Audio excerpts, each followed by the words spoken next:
Cool. All right. Well, as you can see, we're at half strength latte today.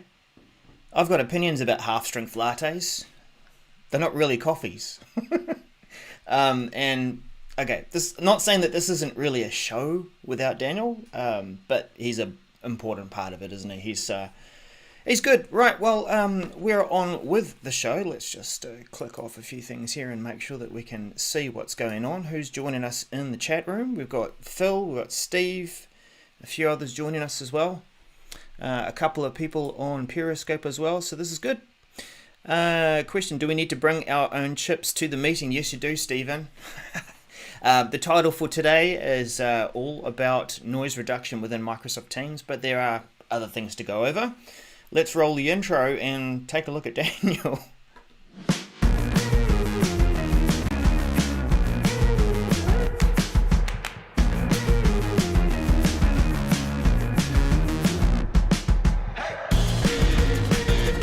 Yep, just like a half-strength latte. We're missing him already.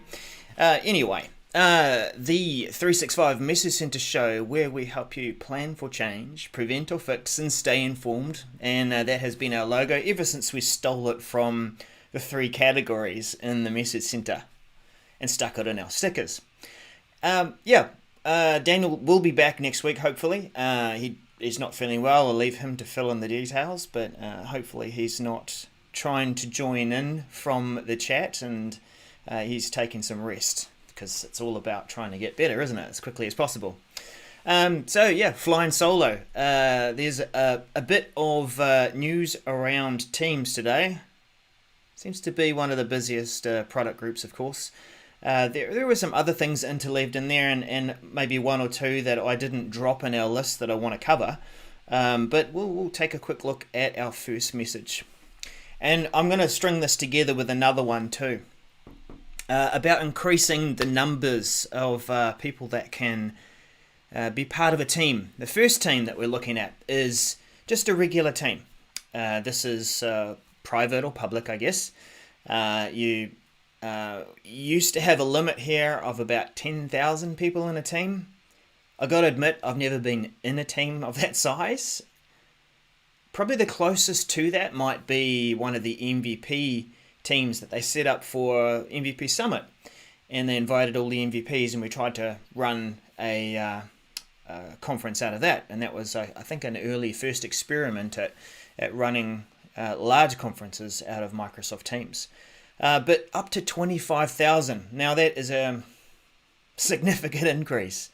I know that there needs to be some rules around how you communicate, how you're managing your channels when you get to that kind of size. But I think that looking at that, it's about trying to provide large communities within your organization. So good limit. It's going to be helpful to some orgs that are providing that, and hopefully they will adhere to good practice within the team. The next one, I'd see it related to this, and that is also a increase in team membership. This is for org-wide teams, and the limit is going up from, did I get that right? Anyway, the increase in org-wide teams from 5,000 to 10,000.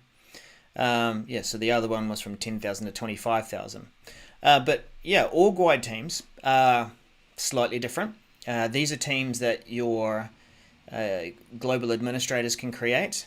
They, rightly so, because what happens is everyone in your organization is added to the team. And if you have an organization that was up to 5,000 people, maybe you've turned this on and you've used this as a way of bringing your organization together for conversation. This is increasing to 10,000. And so we're seeing the increase, I believe, again, to try and provide organization-wide communication.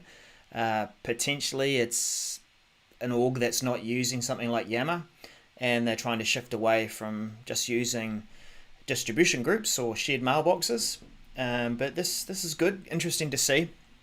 The interesting thing is there's still that limit of you can only have 5 org-wide teams in your organization. So I find that limit interesting too. Again, I haven't been in a team of that size apart from being in that event one that I talked about with MVP Summit. And yeah, a few questions there in the chat room. Interesting for having an org-wide, not an org-wide limit of 25. Why does it not match the regular team size? So yeah, I mean, I imagine that, as Steve said there is going to be some challenges there with moderation. I think there's a few additional controls there with an org-wide team. But the main thing there too is that it is about controlling things using your Azure Active Directory. And if you're a member of that Azure Active Directory and you're in the right groups, then you become part of that org-wide team. And there's probably some limits to how you can manage that. So keeping that in mind, those two limits will probably be helpful to some organizations. I think in one space, at least for the regular teams, which have gone from 10,000 to 25,000, this could be quite helpful for some education spaces where maybe you've got a whole program and you're thinking of like tertiary or university education. I think the US call it college education. The increase there could help with managing classes of that size. Org-wide teams are still not available in the EDU space apparently, and perhaps there's some more challenges around that if it's dealing with Azure Active Directory and your school data sync, where you're able to bring students and teachers through into your Azure Active Directory. But two limits there. Right, now our next message comes in at, and this is, I guess, another double whammy, because while I am showing this message on screen for Play My Emails in Outlook for iOS launching internationally, there is a message a bit further up. I'll just show it on the screen there too. Oh, Daniel's going to kill me. I haven't been reading the message center IDs. The one for iOS is MC224750, and our Android one is MC224720. This has been a ability for at least US people for at least a year. It was released and announced at Ignite 2019, and they've just been running that in the US market. I haven't seen a lot of commentary around how people have been using it or not, but I took a closer look at it this year with Microsoft Ignite and some of the advancements around giving you the ability to listen to your emails being played. And I thought to myself, I really didn't look at the announcement the year before and thought, yeah, so what? I can get my emails read. What else? But Cortana, when she's reading through your emails, and this is available for your mailboxes if they're in Office 365, Outlook.com, or Gmail accounts. All right, so you can have Cortana read your email from any of those accounts. Sadly, not all three. So it's not in the combined inbox that we have within Outlook, the Outlook email app. But you can go through each of your mailboxes and have a read. And okay, she reads through the items within your mailbox, but starts off in quite a logical order, preparing you for your day by saying what has changed. What are the appointments that you've got on? Has anyone cancelled or shuffled that appointment to another time? So do you want to accept it or reject it or send a quick message? She'll let you listen to your emails, and then you can choose to skip, flag, archive, or delete. So 4 useful actions. That's good. I've listened to that. It's fine. Let's just skip. Flag it means I can get back to it. And of course, you don't want to be trying to craft some lengthy reply to an email while you're listening to Cortana read out your emails. So you can flag it and get back to it later. You can archive or delete it. There is an opportunity to reply quickly, just for quick responses though. I recommend not necessarily trying to find the words. I know I'd struggle with it because sometimes when I'm writing an email, depending on the content, the people I'm writing it to, it could take a while to craft it right. Don't want to get it wrong. So those are a few things that you can do with Play My Emails, and the regions that are now going to have this available: Australia, Canada, India, and the UK. And apart from, it says here, the local accents will be available for those new regions. I'm not sure what else is offered. If there's anything in terms of your location data that's going to play into Play My Emails. But yeah, interesting. We'll see what comes out of that. So that's available for iOS and also for Android launching internationally. Now there are different dates. So the iOS dates are, we'll begin rolling this out early November and expect it completed December. And for Android, rolling out mid-November, expect to be completed mid-December. So slightly interleaving there, just to, I guess, give one a bit of time, or maybe certainly it's probably the same team that's trying to maintain the code for this. So if there's any issues, they'll want to try and keep on top of that.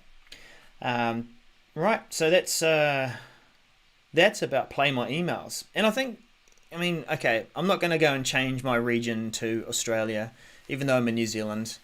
Our rivalry's not that deep, but I just, what advantage is there except to have an Australian accent and read out my emails? Maybe I'll do it for an experiment, we'll see. But it does you've got to do that at the phone level. You've got to change your phone to that region. So, that has other effects on other things. Try it if you want.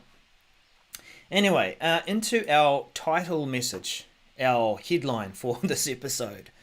Reducing background noise in Microsoft Teams meetings, MC224751. There we go, we're back in the swing of things. I'm reading out the message ID. This is interesting. I remember when the ability came out, it's using AI to remove background noise from videos, and I think we saw it first of all in Microsoft Stream, and then I guess the same AI has been used for Microsoft Teams meetings. But the idea is that you have this feature turned on, and it will remove your background noise while you're in a meeting. There will be 3 levels.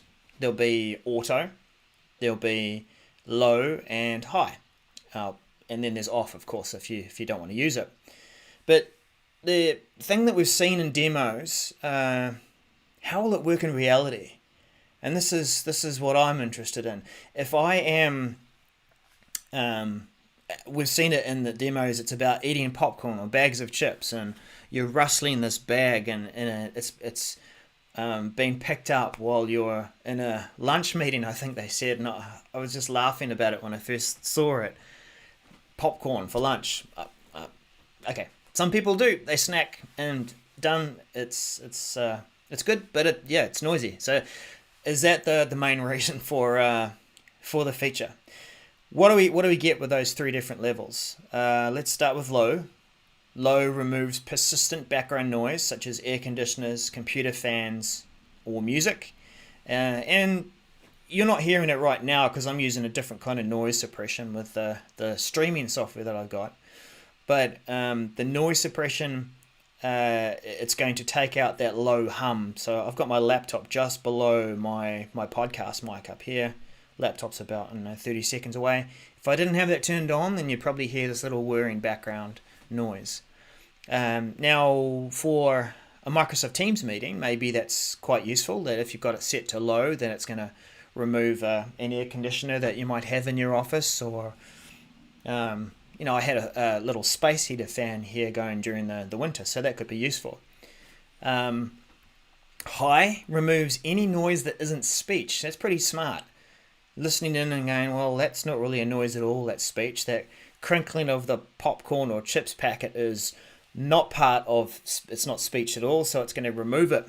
And that's the part I'm interested in, about how successful or how effective that is. I want to do a test, reaching out to any Regarding 365 people who want to join me on this. It'd be interesting to try and just have a mock fun lunch meeting where we bring along our noisiest food, eating implements, like where you have maybe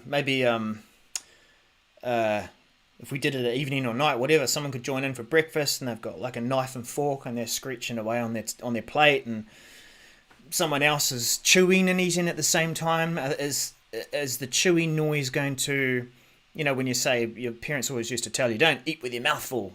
Hang on. Don't speak with your mouth full. You're supposed to eat with your mouth full. Don't eat with your mouth full.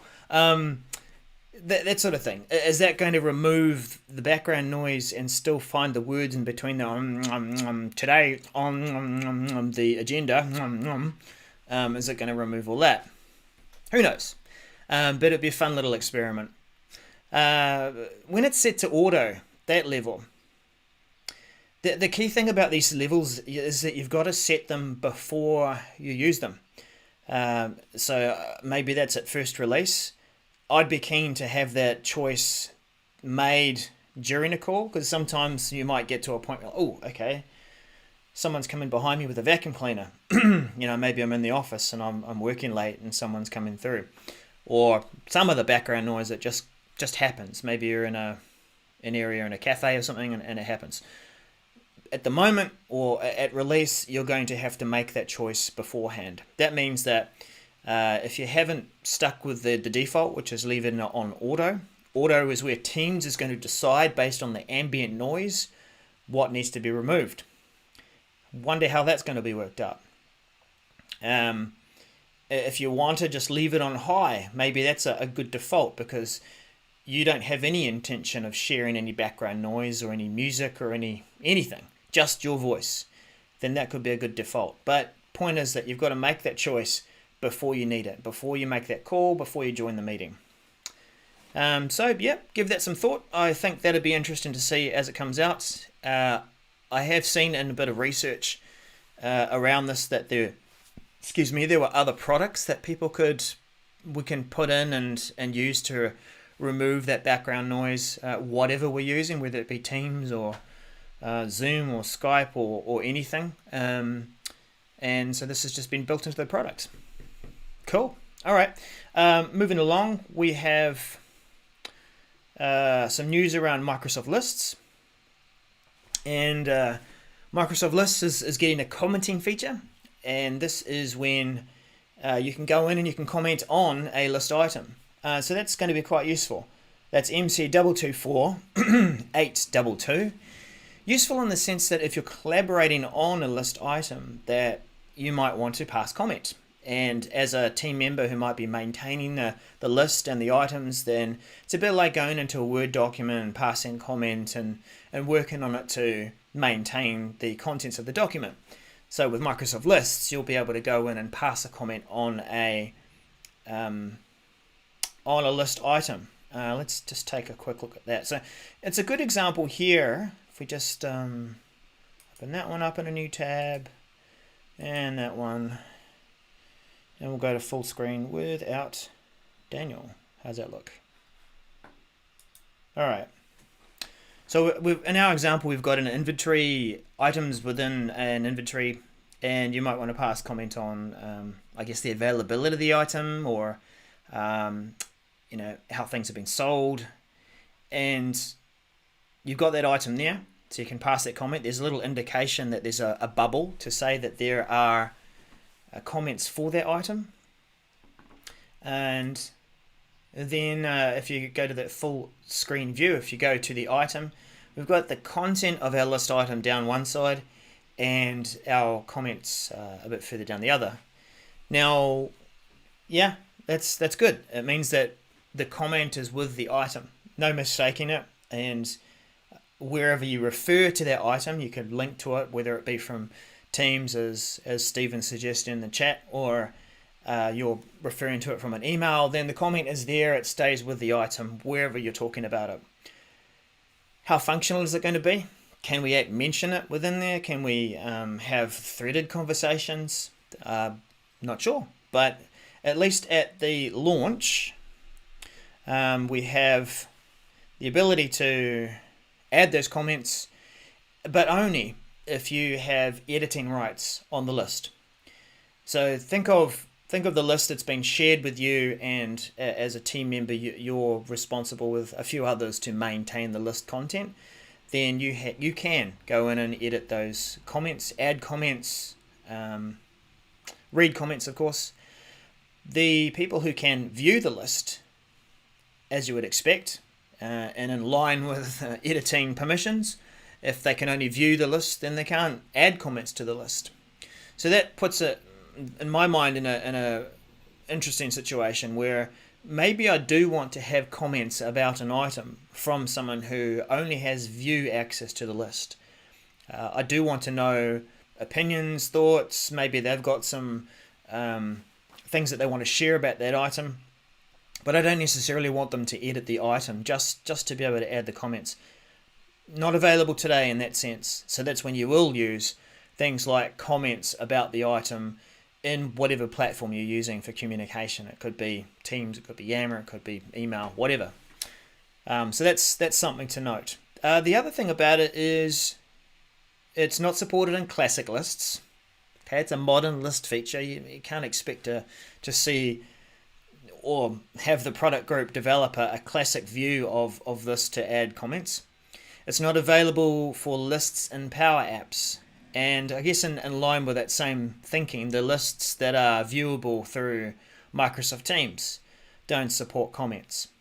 So interesting that you can comment. You've got to go to the list itself within SharePoint or the lists page, and you can see the comments there and you can add to them, but not within the other products that you might be using. So yeah, like a lot of these types of features, first release, things will hopefully improve and become more functional around having conversations around list items. The other thing about this, before we move on, comments can be disabled at the tenant level for all Microsoft lists, but you won't be able to change that setting at the site level or list level at this stage. So it's either on or off for your whole organization, or you can you'll have to wait till you want to be able to change that setting based on site or list level.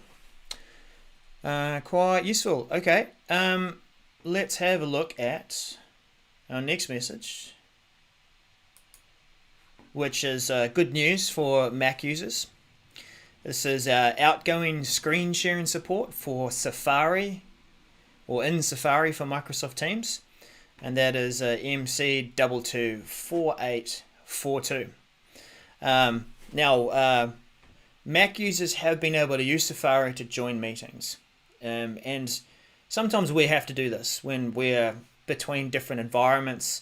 It might be just really convenient to just join that meeting because you're already doing something else in Teams and you might be in a entirely different tenant or environments, and so you just want to join that meeting and do it from your web browser. And up until now within Safari, you have been able to join that meeting and share a window.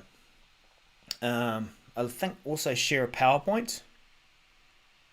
Yep, you can share a PowerPoint, but you haven't been able to share your whole screen.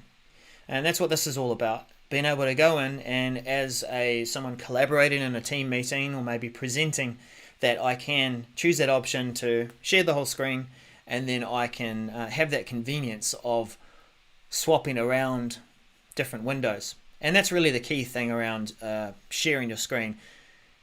People still tend to get confused when they have those full options in the Windows environment and when they're using the full Microsoft Teams experience, that if you go to share content, that first skinny column will show all the monitors that you have available. And then there's this big chunk which is so enticing because, oh, that's the thing that I want to share, but you're only sharing a window. And so the confusion and frustration comes in where they've shared just the window and then they want to swap over and show something else, and they start talking about something that no one, other people in the meeting can see, and they're like, we can't see it, it's where is it? So now, and I recommend the choice there, that if you're going to swap around during a presentation or you want to be collaborative and you've already taken everything off your screen that doesn't need to be seen, it's a bit sensitive, then choose the share screen option, and now this is available for Safari. So good to see that for Mac Safari users. Moving along, I think this is one that I was going to finish on, but I do have one or two there that are interesting and have popped up recently too. The manage your Firstline workers' access to Microsoft Teams on personal devices when off shift. MC224920.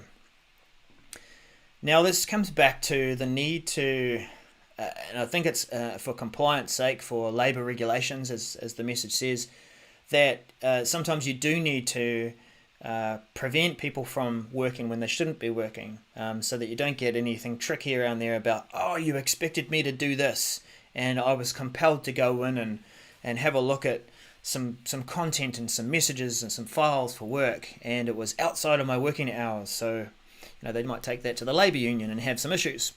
So this is a feature that allows a organisation to put a message when someone is accessing their Microsoft Teams on their personal device outside of their shift hours. So it is going to use the hours that you have put into the shifts part of Teams for Firstline workers. And it's going to look at that and say, look, are you on shift right now? No? Okay, well, I'm going to pop up this warning and this dialogue, and then it's over to you at this point. If you click and say, yep, I accept that, then that's kind of recorded that you've accepted that to move into the app fully and start to look at content.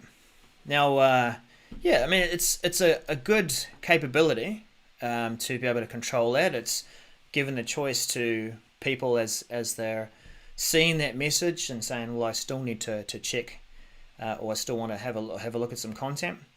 Admins can change a few options. First of all, they can enable this in PowerShell, and with a few different commands, they're able to change the default message.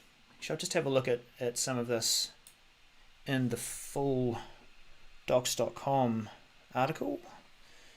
All right, so we'll just buzz down here. I haven't come across many Firstline worker customers at this point, but cool to see some different statuses that are available for them, so you can see that they're on shift, off shift, or busy. And within that presence change, I know this is a side comment, but the app controls those three statuses: on shift, off shift, and busy. And the user can change, if they are on shift, they can change themselves to busy as well. So those three basic statuses. But here's our off shift access to Teams.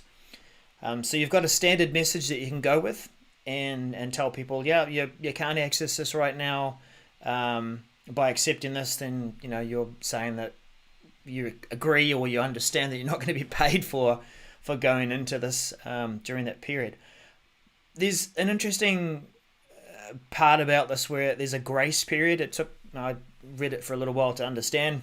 The grace period, as I understand it, is that it will allow plus or minus a period of minutes for you to go in before or after your shift.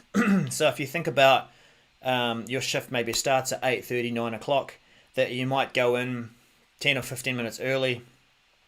Maybe that grace period allows you to go in and maybe you're checking a few messages before you start your shift. So that's over to the organisation and an agreement, I guess, with employment contracts and the like, that you have that grace period. At least it's still recorded that if you have clicked in and said, yes, I accept, I'm just checking messages right now, then I will accept that I'm not going to be paid for that. And so that's one thing that you can do in terms of the grace period. You can change that to a number of minutes. There's a few good examples of how to run these commands and different scenarios of how you might use them. Maybe increasing the grace period or changing the shift notice message for yourself. But yeah, I think one thing that I've got as a question for this is more about does this include checking shifts to see what hours you're going to be working? Now, maybe if you're an organized person, you might get to the end of your shift or close to the end of your shift and go, right, okay, so I'm almost finished. When am I expected to work next? And has that changed? Now, I'd be keen to know if this ability to prevent people from accessing outside of their shift hours, does that prevent them from also seeing when the shift hours are? Hopefully that's not the case. Maybe I need to read into it a bit closer, but maybe there's a part in the app there where you can still go in, you can see, well, these are your shift hours at a minimum. Surely you can do that, and that's just part of knowing when you're going to work next. And do people actually expect to be paid for checking a schedule? I don't know. But hopefully that will be available. The rollout for that begins late October and expected to be completed mid-November, so rolling out now. Be interesting to have a look at. Now, that's all I've got for the list. There was a couple of other ones that I'll just buzz over really quickly. SharePoint Spaces is apparently going generally available. Now, what does that mean? It's a big message, but basically it looks like they're just removing the preview tag from wherever it's mentioned. So you can create a new space in a team, rather in a SharePoint site. It's going out of preview, and now you won't have the preview tag. What else was there? There was something else about that.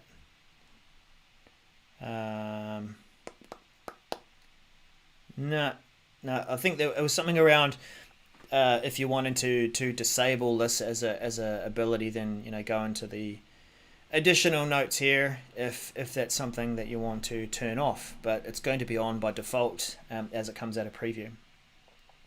Last one just to quickly take a look at, because I'm always looking at streaming technology and seeing how this is performing, how well it works. There's a change here for the NDI technology in Microsoft Teams on individual meeting basis. That's MC22501, and it looks like, well, how it currently works today, you need to be assigned the permission to be able to use NDI. I found that when I swap in and out of different tenants, I've got to go back in and turn that permission on. Or like if I've logged out of Teams, back in again. And once that's turned on, that means that if I start a meeting and then I've got a